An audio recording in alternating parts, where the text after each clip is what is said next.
What's up, everyone, and welcome to Variant, the podcast. Sing it. Sing it, Sam. Was that good? Did I hold that? Did I hold my note? It was so good. Somebody just came behind you. It was like they just lifted your seat a little bit extra. Just gave a good old fashioned wedge. You know, I'm a moonlighting opera singer. That's excellent. I look forward to seeing you in Fort Worth at the amphitheater. No, where's opera like most like famous and known for? Is it like Rome or something?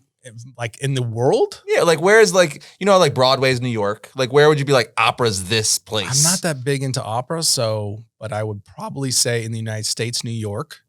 So still New York. Everything's New York. Yeah, New York. And then, I mean, that would be my guess.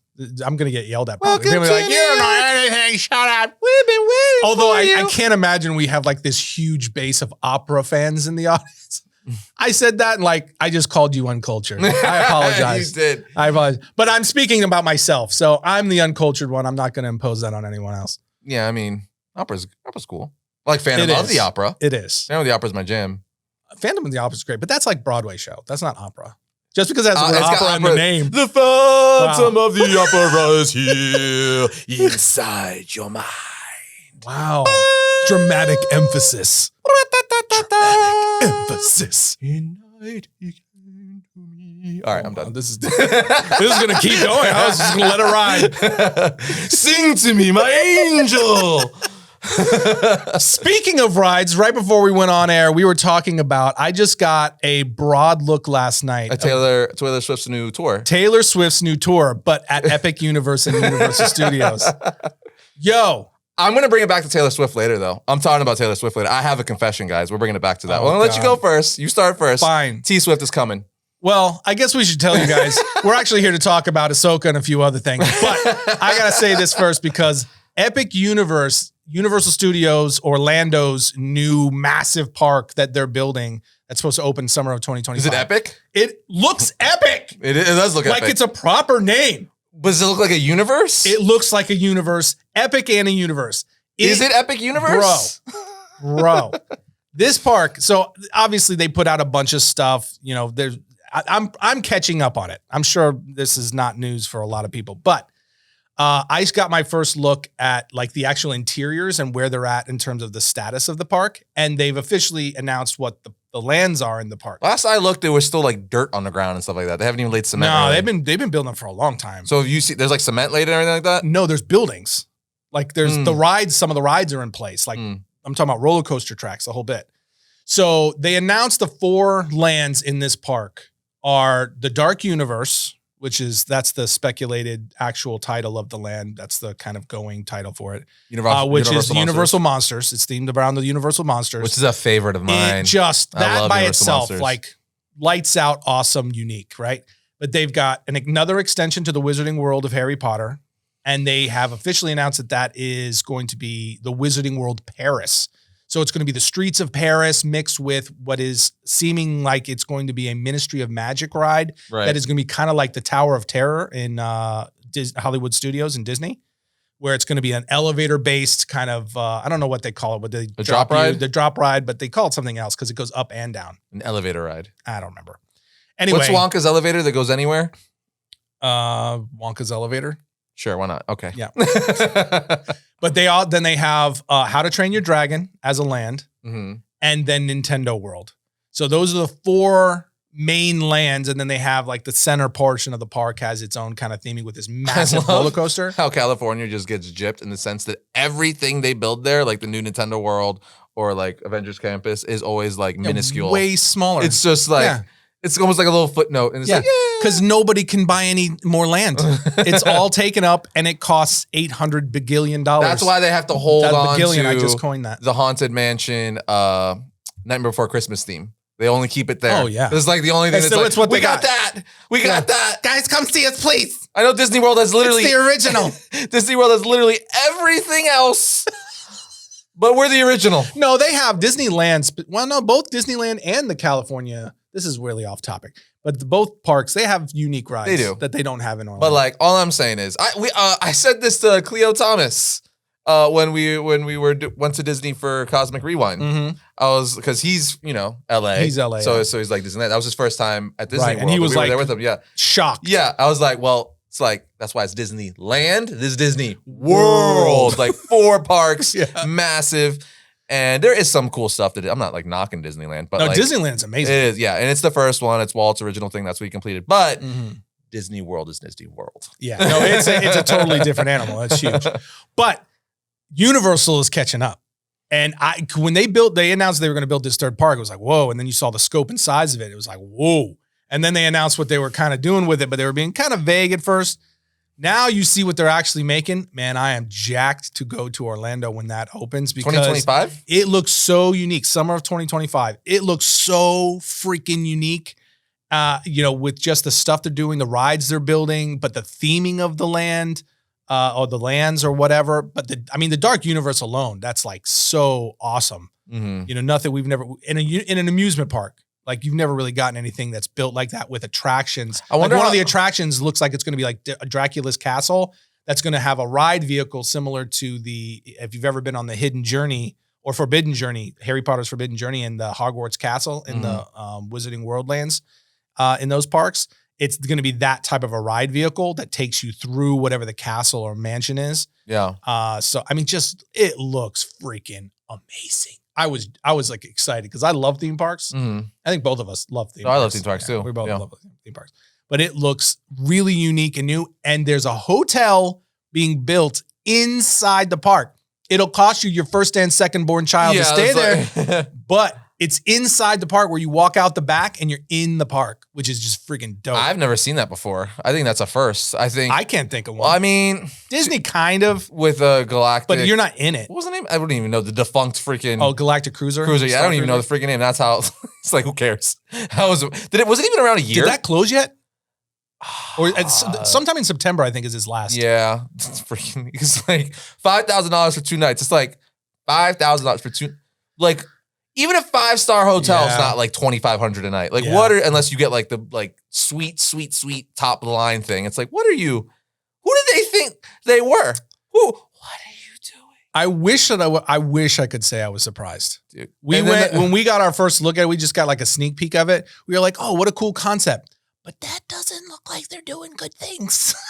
And then it opened and we were like, nah. We're going to make a Star Wars hotel that's barely Star Wars. Yeah. Incredible. Because it's really funny. It's the thing that gripes me the most with Disney lately. It's like when you say Star Wars to anyone, the first characters are probably going to come to their mind is like Vader, Yoda, R2, probably like that. Like the legacy characters. Yeah, even the new generation. Right. Like it's very rare someone's going to be like Kylo Ren, Rey. No. Like, you know what I mean? Like it's just like, all right, okay, let's maybe incorporate the characters that got you here. They didn't even do that with the Smuggler's Run Millennium Falcon ride. It's crazy. There's no Han Solo. It's crazy. It's Hondo Ohnaka. I think they mentioned Chewie, but he's not even on it either, right? I don't remember if they even mentioned him. Hondo Ohnaka is a dope character, but he's a great character. You should at least have Chewie. But if you're going to build a full-scale freaking Millennium Falcon outside of an attraction, and the entire attraction is built around the Millennium Falcon, including the interior, when you get in there, you're actually in the Millennium Falcon. Yes, I'm talking really fast because this excites me, but there's no Han Solo. How do you even begin to do that? Well, Chewie he's outside. He's taking pictures with guests. Yes, he's walking around outside. He's in the park. I don't think he's in the ride because of his interaction with Rey. But the entire park, the entire land, is built around the new trilogy. And I get it, and it hasn't hurt them at all. Their park attendance has been just fine. But they're starting to slowly realize that was his mistake as they're incorporating Mando and Grogu. I don't know. Boba Fett's now in there. They're like, maybe wait. How can we fit this into this timeline? Wait, I know it's in the newer shows, but hold on. Everyone wants them. Dave, find a way to mesh these two things. Dude, Ahsoka's there now. Yep. Like, what I'm saying is maybe you should. They'll just do it and then just. I just don't know why you would put yourself in such a corner. With something that's permanent like that, very you targeted. Should make it so you could, every part of the, even the new stuff, you should just make it for everything. Don't just single out the old or new. Just make it so you could do everything. Yeah. That's a weird, just from a business standpoint, targeted. That seemed very weird. Yeah. They won't, I don't know, man. All the Star Wars stuff is this way. Yeah. But the point is, the original point, staying on positive things, Universal Studios' Epic Universe looks, in fact, epic. I'm excited. If you haven't seen it, I'm going to send you the video that I saw so that you. Because I saw one, but it was elaborate. Like I saw the Viking boats for the. This was like one of those like. Those what do they call the people that their whole YouTube channel is covering the parks? Oh yeah, like the park. I don't know. I don't know. Whatever. Anyway, it was a YouTube channel. That's all they do. It's just Orlando parks. And it was this 20-minute long elaborate look at where it's at, what the rides are. That's and cool. It looks dope. So is this Taylor Swift time? Oh yes, Taylor Swift. I have a confession, Tim. I can't imagine this is going to be much of a confession because I don't think I'll be shocked. Well, they might. They might be shocked. They might. They might be shocked. They might. You probably. But I think a lot of people are going to agree. I think a lot of people are going to agree with me. I can't wait to hear this. I think so. I have to tell the world, Tim. Oh boy. Are you a Swifty? I'm a Swifty, Tim. I am a hardcore Swifty, dude. Wow. I mean, think about it. Now, this all sparked one because you and your wife. Yeah, my wife. She's Amber a real Swifty. Yeah, but like she just went to her concert in Dallas a few months ago, and Taylor Swift was here. Yeah, and but this is what really sparked it for me. So Andrew Schultz, who's a stand-up comedian, recently had a podcast, much like we're doing right now, where he said he put up T Swift. I'm calling her T Swift because I'm a Swifty, right? Come on, you guys know you like at least one or two Taylor Swift songs. Don't even try it, okay? All right, one of the biggest stars in the world for a reason. Anyway, you and The Rock, man. He is a Swifty. He's a big Taylor Swift fan, yeah. Anyway, so he says. He's a fan of everyone. This is completely off topic, but he compared her to Beyonce, right? Saying no, listen, because everyone's like Queen Bee, right? Right. Queen Bee, Beyonce, she's like the end all be all female like pop singer, whatever you want to call it. Sure. You made a very good point though. Taylor Swift, on paper, has more number one hits than Beyonce. Wow. Fact, looked it up myself. Taylor's got 9, Beyonce 8, right? And he made this point as well. If you remove features from freaking Beyonce, if you take out Jay-Z, Sean Paul, yeah, like just she's featuring someone, right? You take out features, like a lot of her hits have Jay-Z on the track, Sean Paul on the track. Taylor's all her.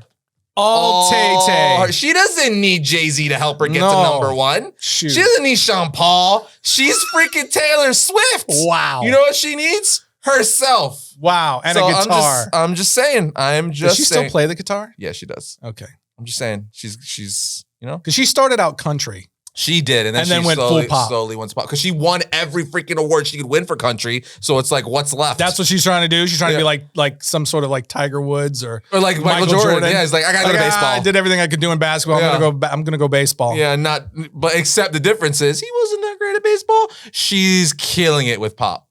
No, her real success when she crossed out of country music and went into pop music. That's what she really took off. I mean, yes, but I'm saying she went like to rock. She rocketed. Yes, to like she's a worldwide phenomenon because now she's in all the worlds now. But she won like almost every CMA award you could win, like best album, best artist. Crazy. Yeah. And she also just gave $55 million bonus to like everyone on tour with her. That's so nice, dude. If you work for Taylor Swift, you got $100K. That's $100K nice. Bonus. $100K bonus. I mean, that's the way you keep people on your side. I'm just saying. It's a very nice thing of her to do. Yeah. I mean, her tour did make over $1 billion. Could you? Yeah, that's why I say that's nice. I know. Could you imagine though? I mean, obviously, there's a lot of people running it. She's not doing all her stuff, but like they're all coming there for one person, right? Yeah. No one. Right. The public doesn't care about everyone. As far as like what Taylor Swift is, when you get to that level, you're not a person. You're a brand. Yes. It's a company. Yes. And the company's name is the person in the face. Right. But she's still steering the ship. It's because she actually owns all the rights to all her stuff. Right. So she's quite smart. She's quite literally steering the ship. But like, just think about that. You're like people, because so many people wanted to see one person, $1 billion. This isn't like an Avengers movie or one person. Well, she sold out here in Dallas. She sold out AT&T Stadium in a very short period of time. So much so she had to add more shows. It was like what, 3 shows, and all 3 sold out. She was Friday, Saturday, Sunday, all sold out. Wild. That stuff just even side of her. It's just weird. Like any stand-up comedian when Kevin Hart sold out. Yeah. Anyone's just like because you think when you're a band, you're a movie or whatever. It's multiple people. But if you're a stand-up comedian, if you're just single pop star or something, everyone's there for you. Yeah. That's weird. It's like, it's kind of weird though, because when it comes to stuff like that, I don't care if you're talking about Taylor Swift, Beyonce, Elvis Presley, the Beatles, name it. Like at some point, it just becomes like a mania.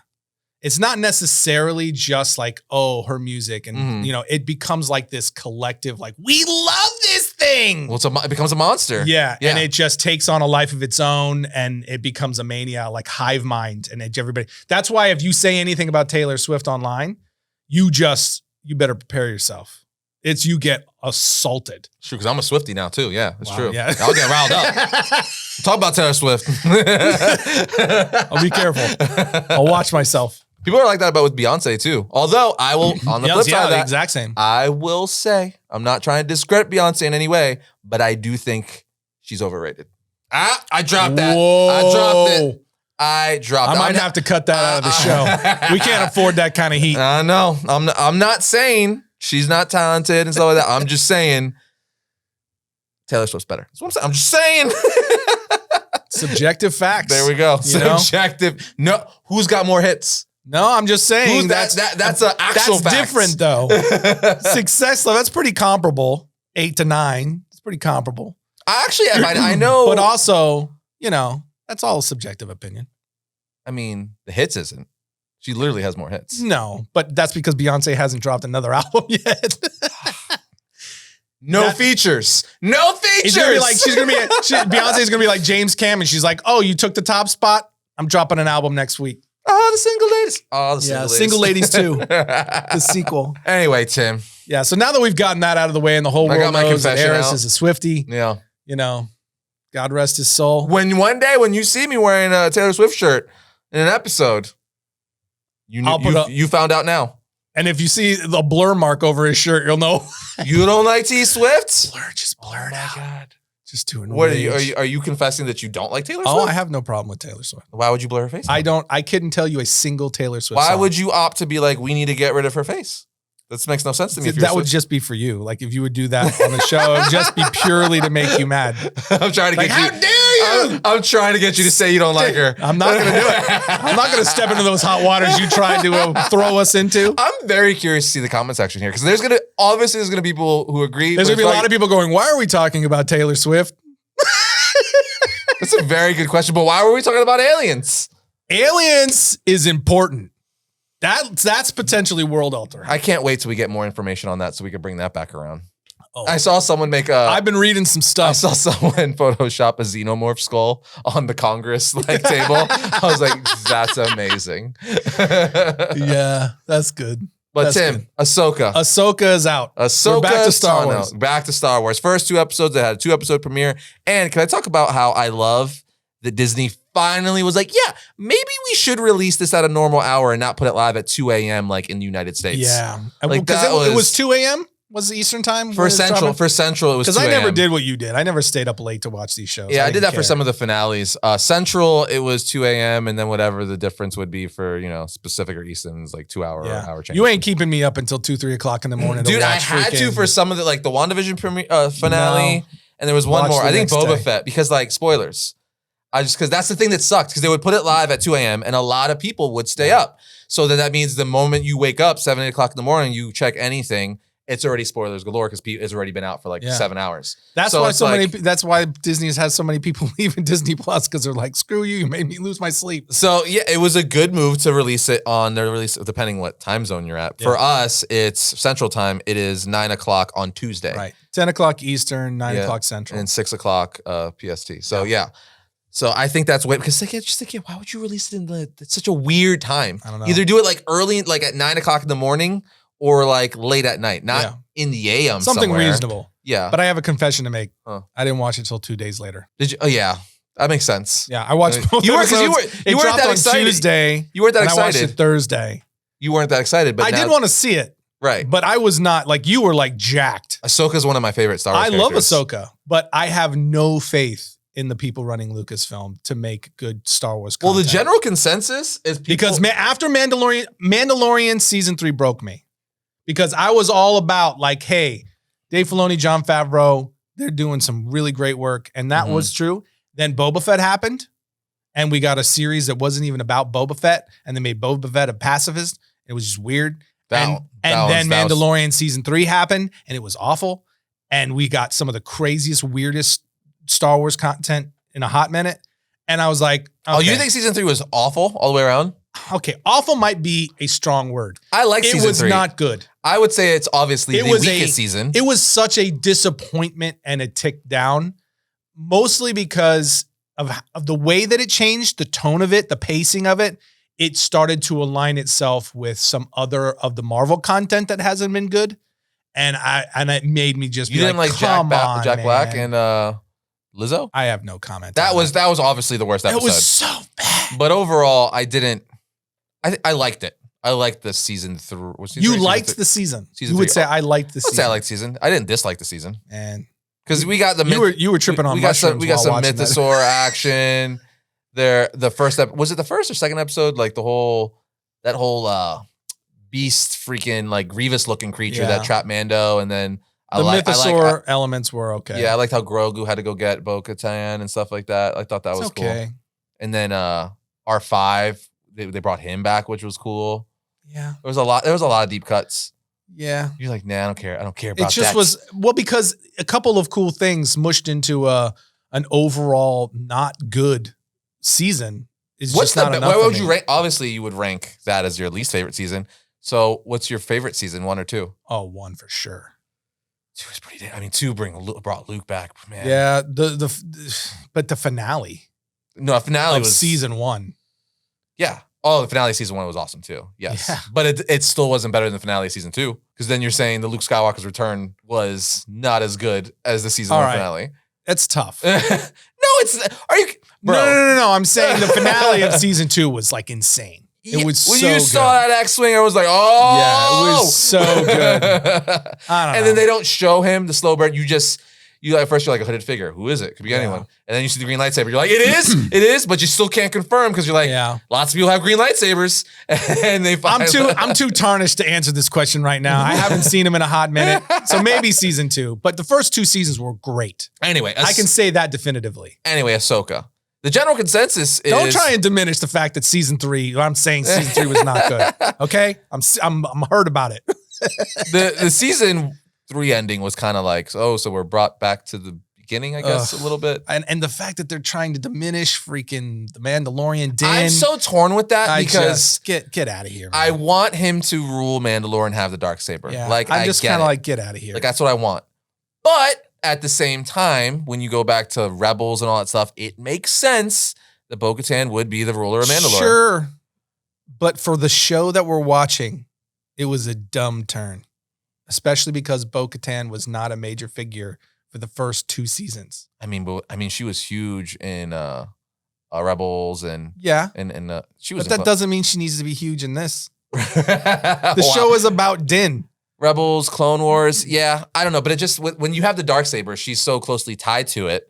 I don't know. I guess it was more. It's not really that. Let me be serious. It's not really that. What it is the way that they did it.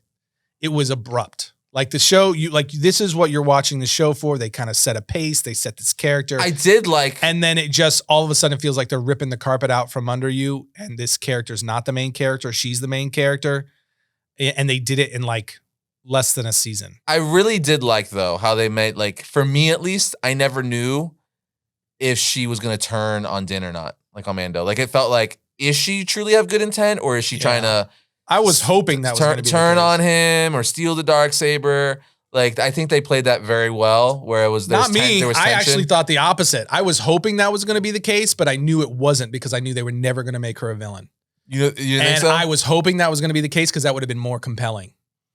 It would have been more of a conflict. I felt and it would have been more compelling if she was slowly turning and was willing to do anything to achieve power. And he eventually had to embrace the role of a leader. Well, you know what's going to happen now. Yeah. It's like, that's what I'm saying. No. The whole story is like so obvious I think the Darksaber is gone, and or they are able to save the Kyber crystal within it. Yeah. They put it within a new hilt and Grogu gets it. That would be awesome because that's kind of what they've been teasing, right? Where he becomes the Mando Jedi. Because that's a big thing going finally back to Ahsoka, which we should be talking about, is the whole like how Ahsoka appears. So after Rebels, we know at the finale of Rebels that Ahsoka comes and is like, yo, we gotta look for Ezra. Mhm. And that's where Sabine is wearing the armor we are seeing her wear now in live action. She got that new armor at the finale of Rebels.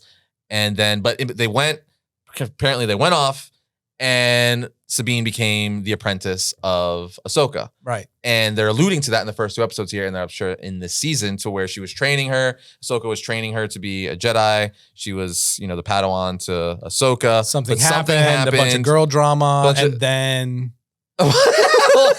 No, something clearly happened. And now we're going to discover what happened. And at the end of this episode 2, she is now her apprentice once again. Now everyone's like, but what I thought they handled very well is they flat out said Hu Yang, who's also in Rebels, and is it Rebels or Clone Wars? Rebels.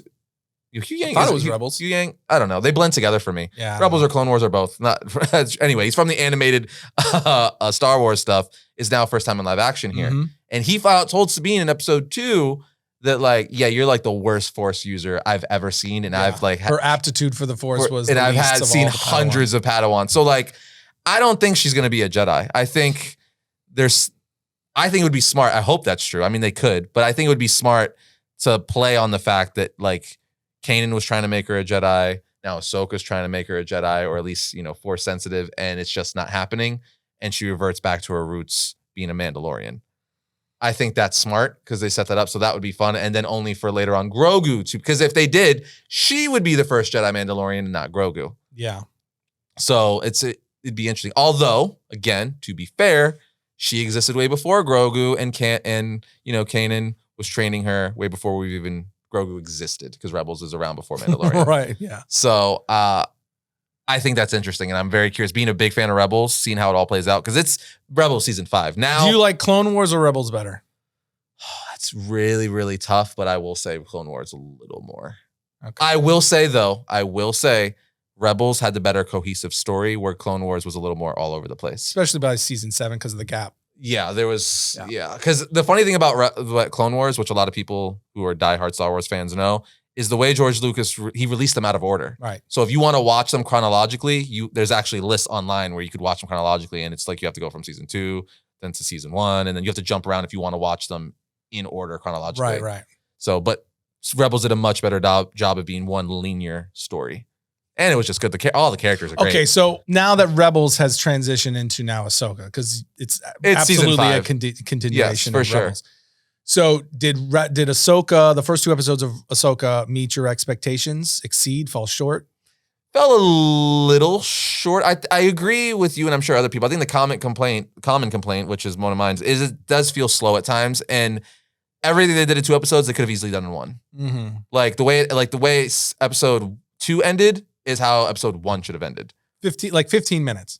I'll give you 15 minutes to accomplish what you accomplished. The pacing was a little drawn out. The stuff with Sabine, where she's like sad because Ezra's gone and Ahsoka left her and she had a falling out, was a little too drawn out. But everything else, I mean, the opening 10 minutes of the first episode, or 7 minutes, whatever it is, with Baylan and Shin. It was good. Just good. You didn't think that? It was just good. It was homages all day long. Filoni full out was doing like Vader references down the hall. Like references the smoke, like so much things are like, when you go back shot for shot, it's like, oh, he literally recreated this scene just with these new characters. Yeah, it was fun. And it was classic. Like, that's Star Wars. Yeah. What do you mean? Yeah, that's literally, no one could have done that better. That was George Lucas Star Wars at its finest. Filoni I'm just saying it didn't like capture me and go like, wow. It was just like, okay, that's fine. You're crazy. You're just so down on Star Wars right now. I am, but just objectively, those 2 characters are so far the coolest characters in the show. Although I love Ahsoka and I love Rosario Dawson as Ahsoka. I would say they're the most intriguing characters of the show thus far. They're the most interesting characters. Yeah, they're the best characters thus far. Because they have the mystery to them. You can clearly see that Baylan is a little conflicted, with they're hinting that, which is cool. So hope by the end, we would think maybe he will turn back to the light, because he's not a Sith. No. That's why their blades, both of them, their blades are orange, not fully red. And she actually, in Shin Katsi, I believe her name is, I'll just call her Shin, has the Padawan braid as well. So he clearly trained her in the Jedi way, not the Sith way. Yeah. They're just kind of, which is another thing that's never really happened in Star Wars canon, at least, where they're Jedi bounty hunters. Yeah. So that's really cool. Yeah. I mean, there's definitely cool elements of it. So the first 2 episodes it basically is comprised of Ahsoka is looking for a star map, and she goes to an old temple. We gotta talk about that later. That was what I thought was the coolest aspect of the story, was them going to her going to Dathomir and going to that temple. The Night Sisters? The Night Sisters. Yes, but that's also, they're pulling more stuff from Clone Wars. I mean, so many things. Even the video game Fallen Order. And Survivor, that was such a huge role in Fallen there was Order. basically doing the freaking the puzzles that you have to do in the game. Yeah, it was freaking awesome. That was the coolest reference I thought in the entire show. Are we gonna get Cal? Don't know, but it's possible. I mean, we've been saying that for Mando how long, teased a not a BB-8, but a BB-8 droid. You know, the same kind of droid as BB-8. Not BB-8. What am I talking? BD. I said BB-8, not BD-8. I know BD. Oh my god, is it? He calls him BD, doesn't he? BD something. I'm gonna look. It's not BB-8. So, but they go to is where she goes looking for this star map that is the directions essentially that will tell them BD1. Got that wrong. But it will tell them, the star map will tell them where Thrawn is being basically held captive outside of the Star Wars galaxy, which I thought was a cool. That's a huge thing. Yeah, it was this like totally different galaxy. Ezra, they don't know if he's there, but obviously that's where Ezra's going to come from. Before you keep going on, we got to dissect that a little bit, because that's a huge part of what Filoni introduced. Yes. Never before has there been a galaxy outside of the main Star Wars. He's basically kind of introducing multiverses, different Earths in a sense. It's a galaxy far, far, far away. Yes. Is what we're saying. But this opens up the possibilities for him to literally do whatever he wants. Yeah. Is he going to link this to where magic came from in the Star Wars universe? Very well could. That was what I was thinking. Magic? And they hinted to more abilities and powers work differently in this. So is the Force going to work the same over there? We don't know. So this is really cool. Yeah, that is the main thing that I thought it opened up some really cool potential, particularly with them introducing the Night Sisters and the magic aspect. And really starting to draw on that in live action. That'll be the first time that we really see that in live action. Seeing the green witch magic in live action was really cool. Those parts were, I think, the coolest parts of the first 2 episodes. And I love how Balin was like, this was just like a story that we heard in the Jedi Temple. And she's like, nah, it's real. And it wasn't, and I want to be very clear. I liked the first 2 episodes as like the general direction, but it was so slow that it was boring. That was my issue. Even all the cool fight scenes? There wasn't a ton. It was just, again, I'll agree with you, it was slow.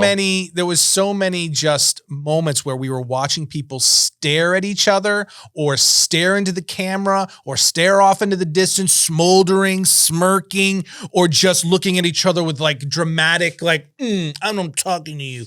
It was so much. And I kind of felt a little bit like it needs to be faster paced. It does need to be faster paced. It needs to be faster paced. And the second episode, it wasn't even Dave Filoni. It was a different director. He wrote it, but he was a different director.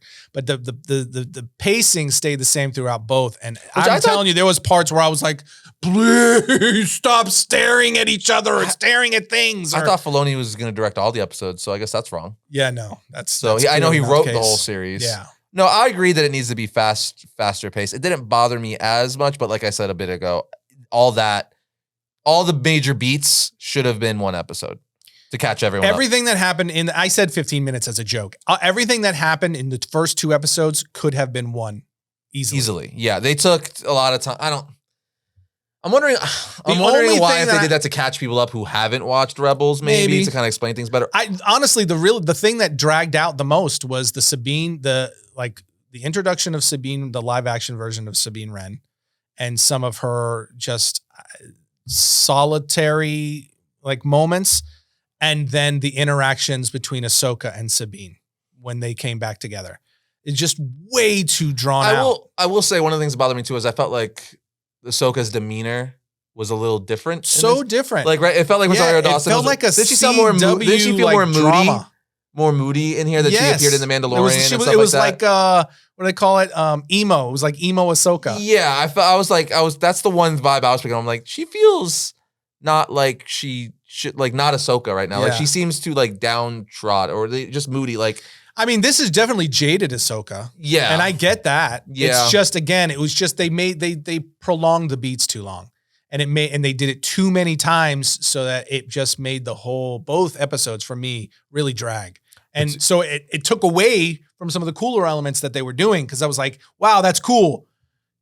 Bro, how it opened up though too, going back to where we got the scroll, a different version of the scroll, and then he brings it in with the iconic like ship overhead, like in A New Hope, and the camera pans down and zooms out on the ship, just like how New Hope opens up. I thought that was a great little like. Oh, I'm sitting here trying to think about what the heck you're talking about.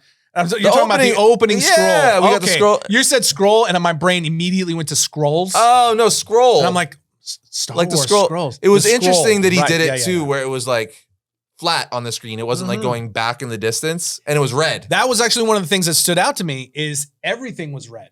Yes. Everything was red, and they changed the scroll, the opening scroll, so it directly implied that this is like a different era. Mm-hmm. And I liked that they're doing that because the first aspects, story aspects of Star Wars, it's the flip of what we're getting now, which is like the evil people are in power, and the Jedi and the rebels are trying to overcome the evil. Well, now it's the opposite. The good guys are back in power, and now this new evil is rising. Mm-hmm. So they're doing like the flip and going from that like more hopeful and popcorny, like yellow with the kind of scrolling into the backdrop, making it more flat. Everything is red, really emphasizing like there's an evil rising. That's the Sith color. I thought that was definitely a cool element. That's something that Dave Filoni would come up with. For sure. And it was just like, again, I'm a massive fan of Rebels, and freaking, so to see like Chopper, oh my God, Chopper was great. Where he's asking Hera when they're also in the freaking Phantom. Yeah. The cool. Phantom, we get to see it first time. Dude, when are we going to see the ghost? When? I want it so bad. Anyway, Chopper, where he's basically saying, he's like, did you mess with my things? Yeah. He's like, no, I messed with your things. He's looking for his stuff. And I was like, this Chopper's one of the best droids in all Star Wars. So that was really cool. You know what I think is funny? Who's playing Hera?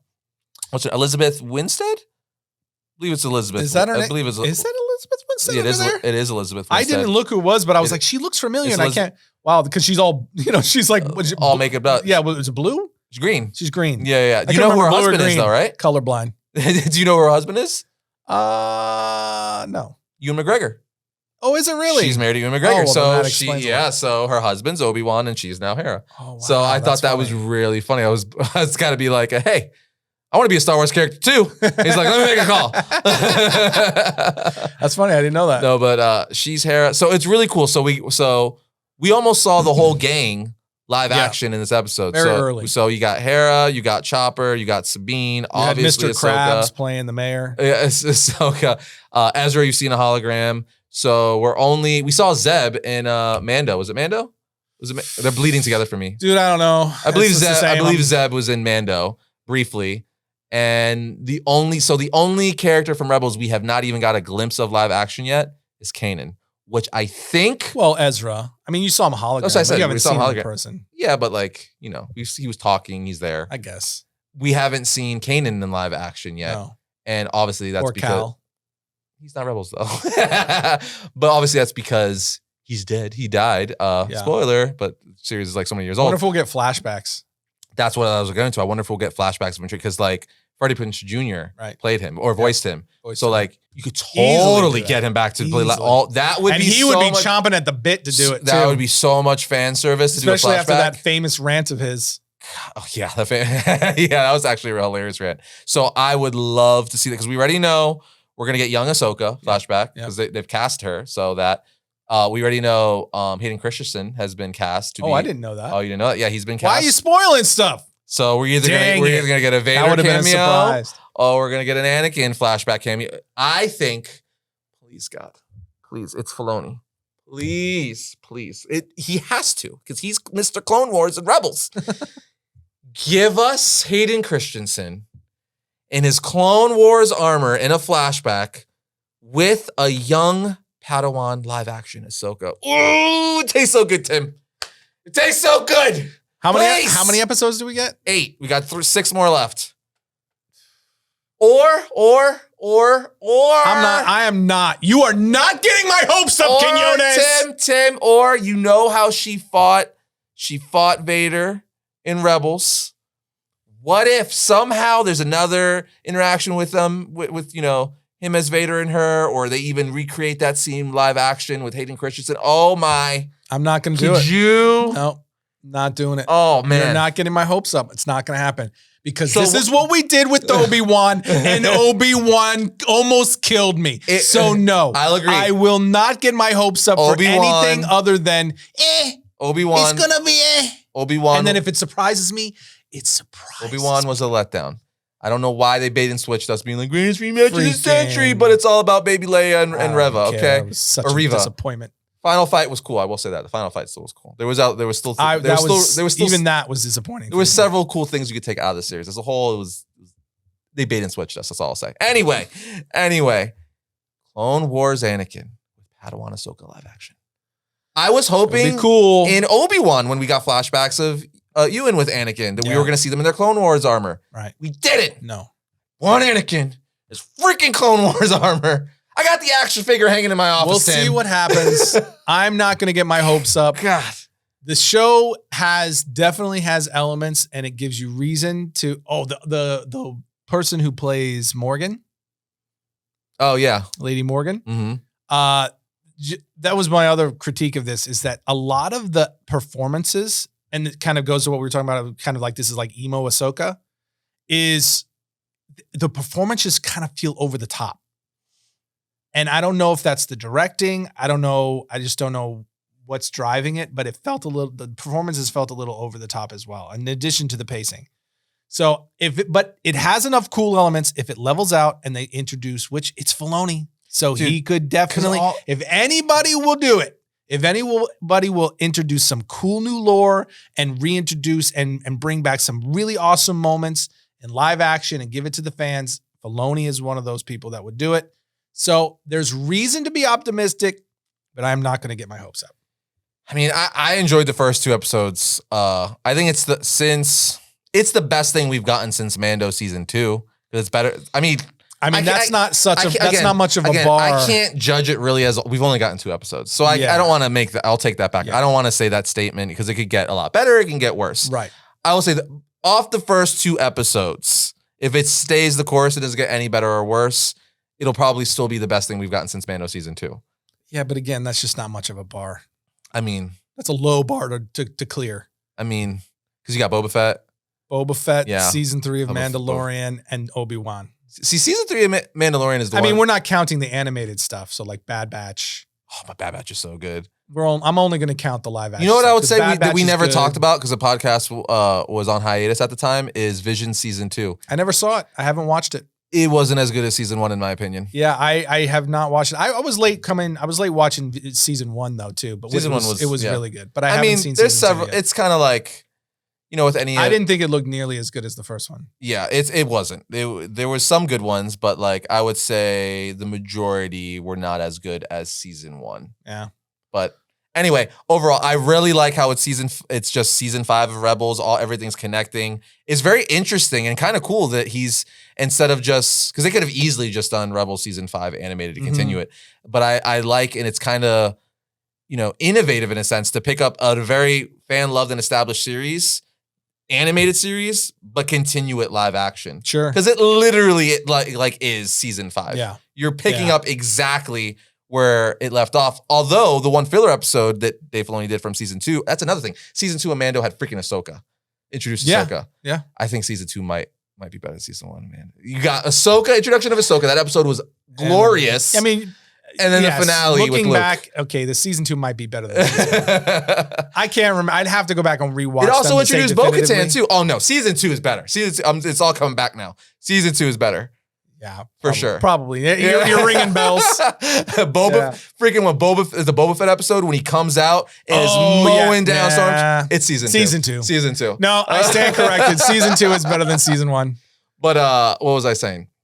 What was I saying with that? You were talking about Ahsoka. Oh, Ahsoka, how it's all right. I like how it's connected to Rebels, but it's also picking up from where that Ahsoka episode from season 2 happened. Because literally she captures her at the end of that episode. Yep. Because she's like, you know, bring me to Thrawn. Right. And this episode picks up with her being incarcerated and stuff like that. And then she's going to break. So it literally picks up from that episode. You know what? Speaking of in that same vein, another thing that I liked that I was like, all right, that's kind of cool, is that opening sequence of the first episode that you like so much.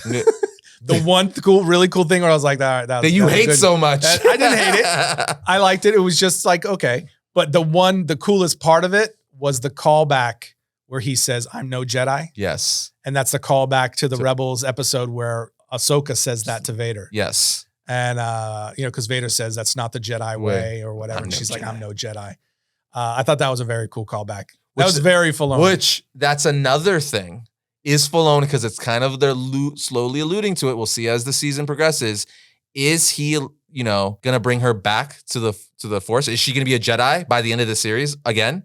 Because she's not. Because remember, they didn't believe her, as we saw in Clone Wars and stuff like that. They kicked her out and all that stuff, thinking she was a murderer. She's like, no, it wasn't me. So she ran and she's on the run. So like, is she going to be call herself a Jedi by the end of the series? She's gonna get new because that's a big reason why her sabers are white. Yeah, her sabers are white because she's we all know if you're a Jedi, you're green, you're blue for the most part. You got purple and stuff in there sometimes and yellow, but for the most part you're green or blue. You're Sith, you're red. Right. So Lucas said that, right? That's when it's so funny when freaking Samuel Jackson. He's like, what color is it? What you want? It's like purple. He goes, well, Jedis are blue and green and Sith are red. That's the bad guys are red. And he's like, purple? It's like, we'll show you. And he got purple. But anyway. It's in the blue family. I think they could very much tell us just by if she gets new lightsabers. Like if they're blue or green, how cool would it be if they do turn back to blue? Oh, that would be neat. Because also Anakin, the last sabers she got were a gift from Anakin in the last 4 episodes that could be cool. of Clone Wars. And now they're blue again. So it's full circle. Yeah, that could be cool. It definitely feels like that's the direction they're going with it, where she's going to be redeemed as a Jedi by the end. I kind of like that she's not. Question I have is, does Ahsoka die by the end? No, Tim. No. This is not permitted. This is not permitted. Bro, Filoni, Filoni. I don't know. No. I mean, I can't. Why would you put that in my brain? I doubt it, but it could happen. Nah. Sabine, kind of takes up her mantle. Last thing I'll say, because I'll say this. Overall, I did really enjoy the first 2 episodes. I do agree with you that it was slow. That's my only real gripe, that the pacing needs to be picked up, but everything else, I liked, especially that new Inquisitor guy. Oh, that was cool. He's really cool. Yes, that was another cool aspect. The new Inquisitor that they introduced was cool. Yeah. I keep losing my train of thought. What was I saying, Tim? You agree with me that it's slow? Dang it. I don't know. Oh, Ahsoka. Man. I mean, the bottom line is, for me, is that the first 2 episodes were good. Not great. Very slow, at times painfully so for me. I felt bored, which you shouldn't feel bored at a couple of points. But it has enough to where it definitely has the foundations to where if they pick up the pace. We haven't even gotten Thrawn yet. And that's another thing. There's no Thrawn yet. No Thrawn. I can't wait to hear him talk. Which, by the way, we just put out a history of Thrawn episode, so guys, go check that out. I can't wait to hear him talk. That is what I was looking forward to the most. As I'm also looking to see what they do with Ezra. So I definitely I can't really say much other than it was good, but I'm going to wait and see because they gotta show me something on this series because of the last few Star Wars bits that have gone on. So, but there's tons of potential with all the stuff that we know is yet to come with Thrawn and Ezra. Purgles. We're going to get some Purgle action. I feel like they're space whales, man. We're going to get some Purgle action. The space whales. They're connected deeper than we know. I have a feeling that's how they got to that galaxy. Potentially. So very curious for, not George, Filoni to see where he expands this universe. Yeah. So we'll see. We'll talk about the next episode next week. Yeah. The other thing I wanted to mention too, now that we've covered Ahsoka, is Dune 2 has joined the ranks of all these other films that have gotten moved to 2024. Not Disney. Iger's. No, Marvel's. Iger's. Man, steady. Hold. The question is, hold. Did Disney know?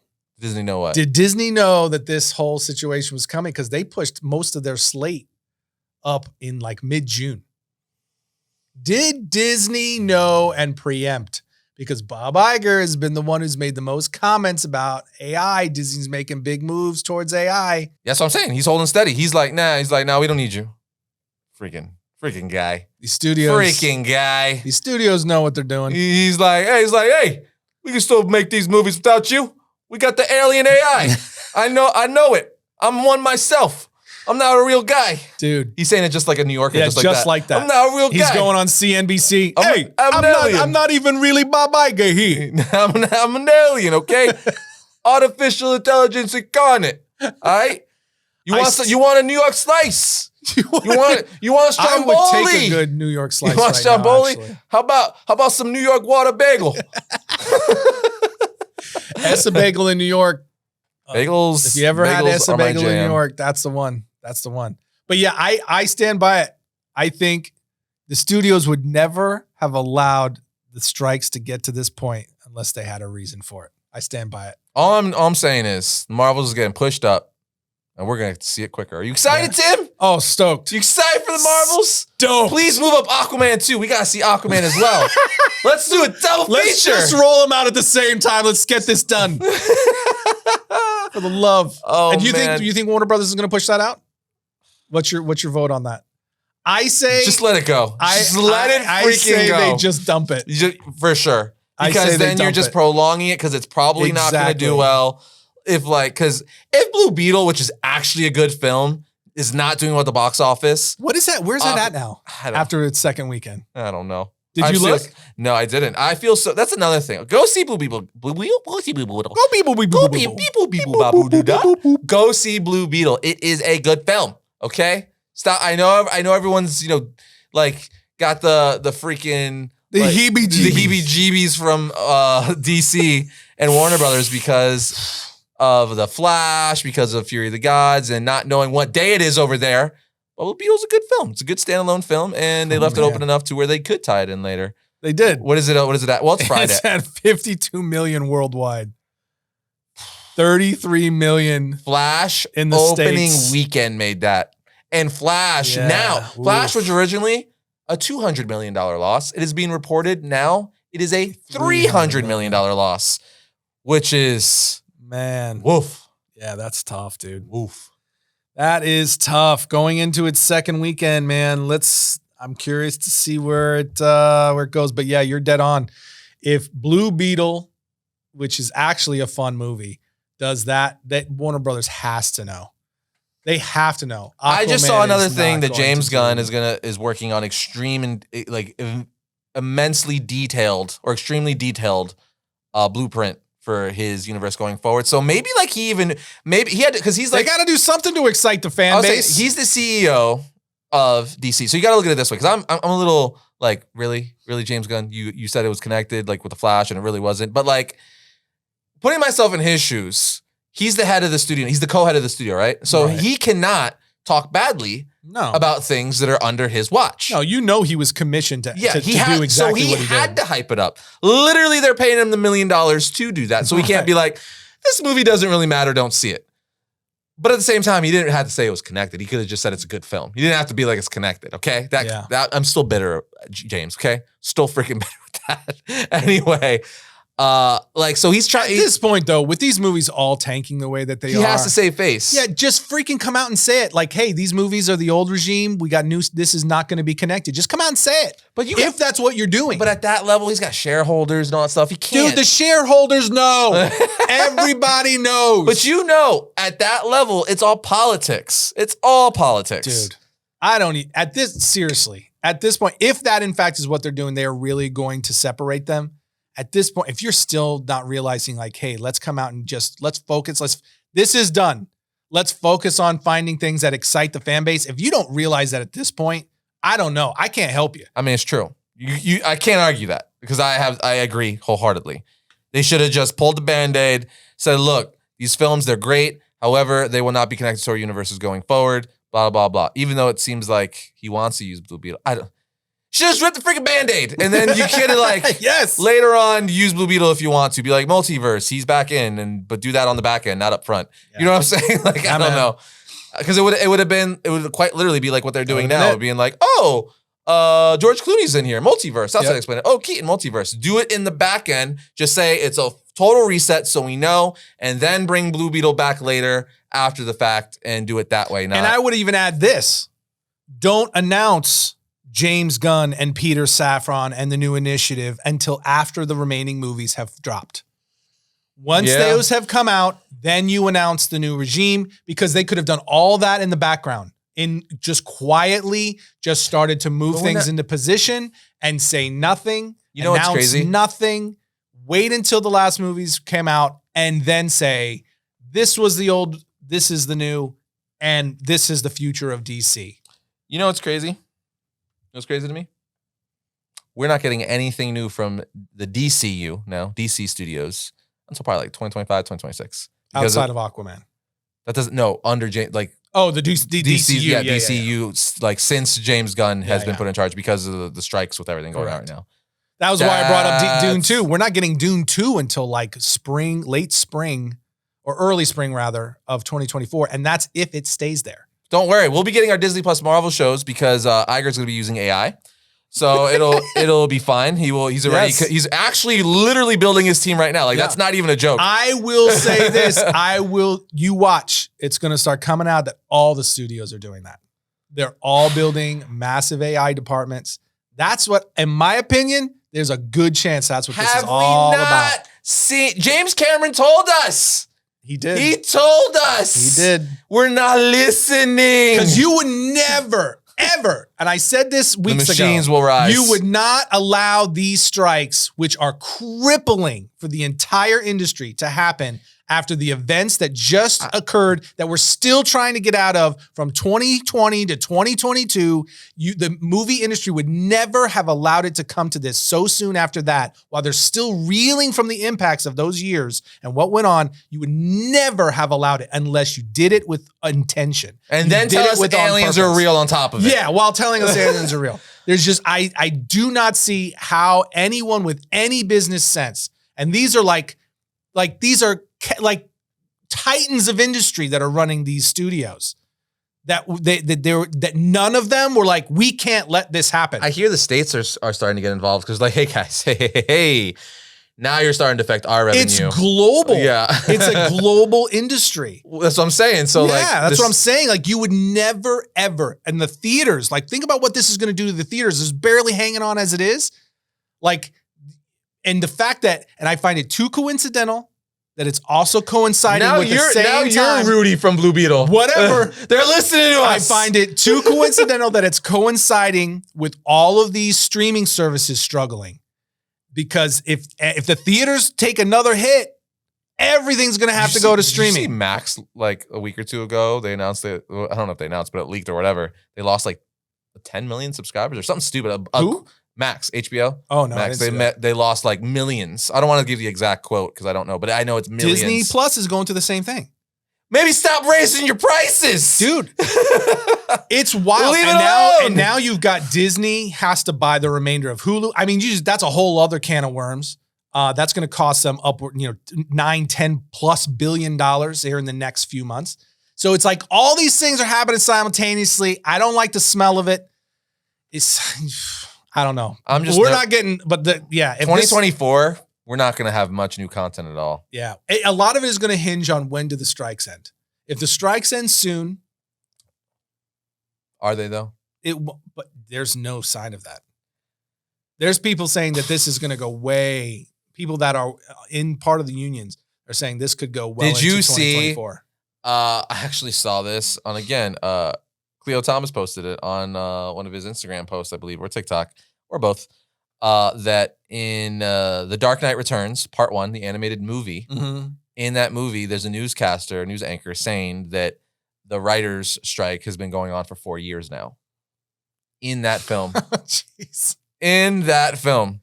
And that film came out in 2012, I believe. It's an animated adaptation of the iconic Dark Knight Returns. It's just can you imagine like 4 years from now on the podcast, we're like, remember when I said that was 4 years into the strike? Like, there's no way a strike for 4 years. There's not, but at the same time, the industry would just be dead. Look, you need to give the actors and the writers a fair shake. The studios need to give them a fair deal. They need to make sure that they're compensated and they're covered and protected for the rollout of a lot of this AI stuff, because it is absolutely threatening to their livelihoods. You mean to tell me Iger and all the studio heads shouldn't be hoarding all these billions of dollars? But the thing is that that's why I say it's too coincidental, because a lot of the AI technologies that are rolling out are technologies that could directly replace not only the writers, not only the VFX artists, but the actors themselves. You know what we need to do?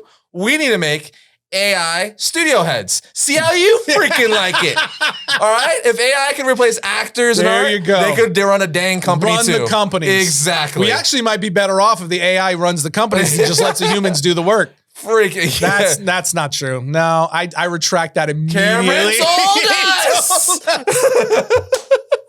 The machines will rise. Oh, God. All right.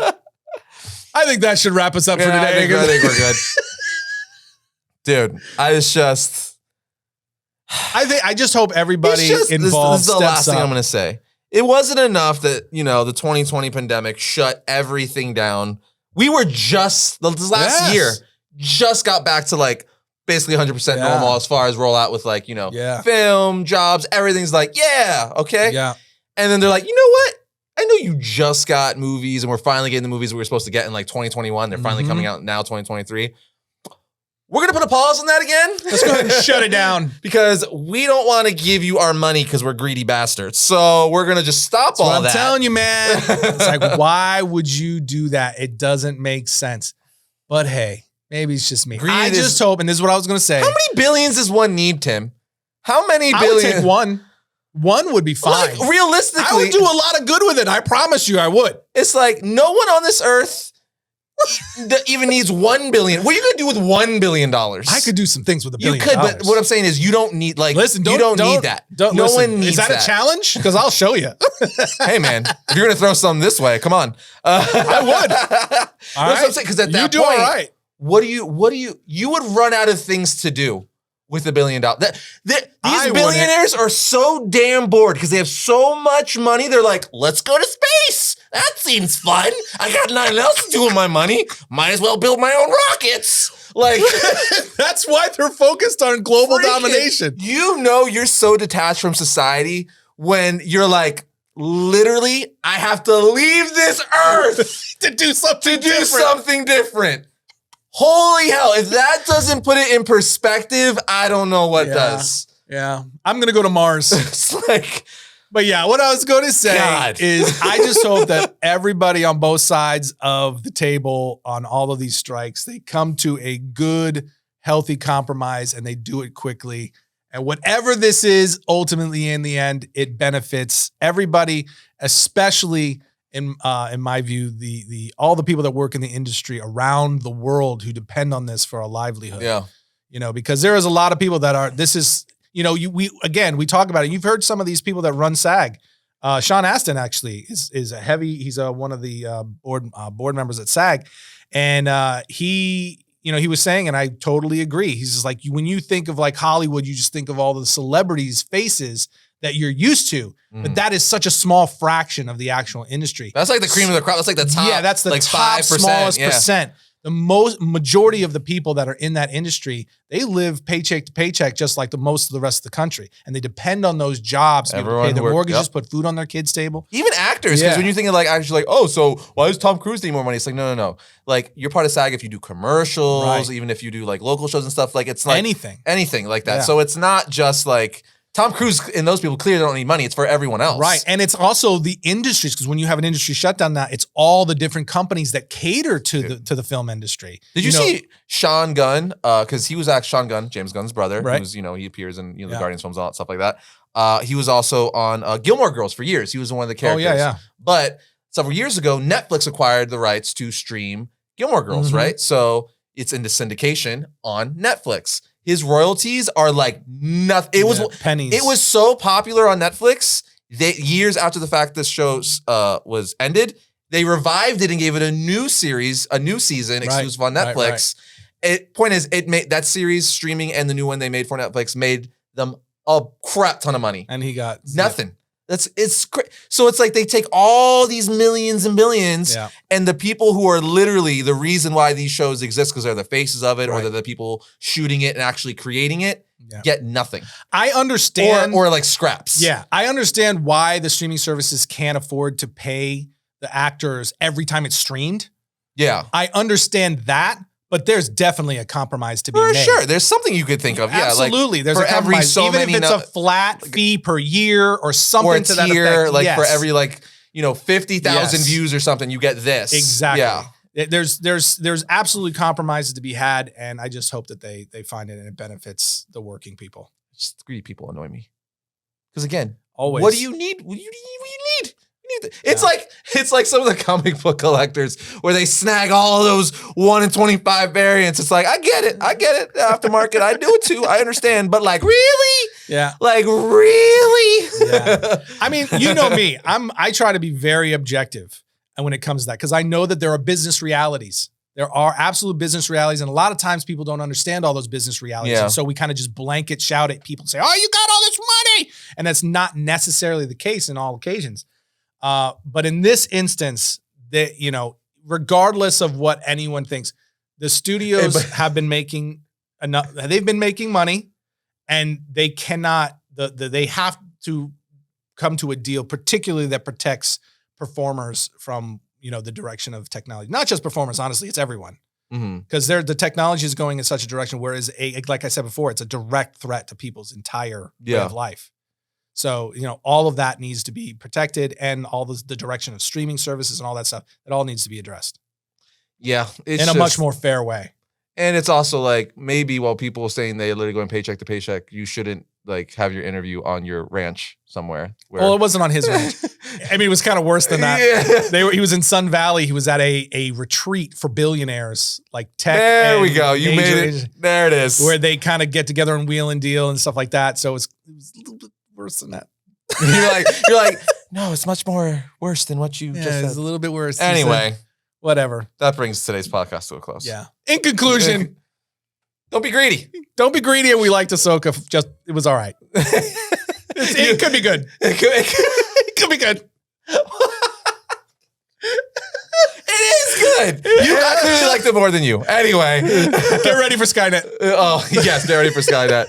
And we'll see you next week when we talk about all things comics.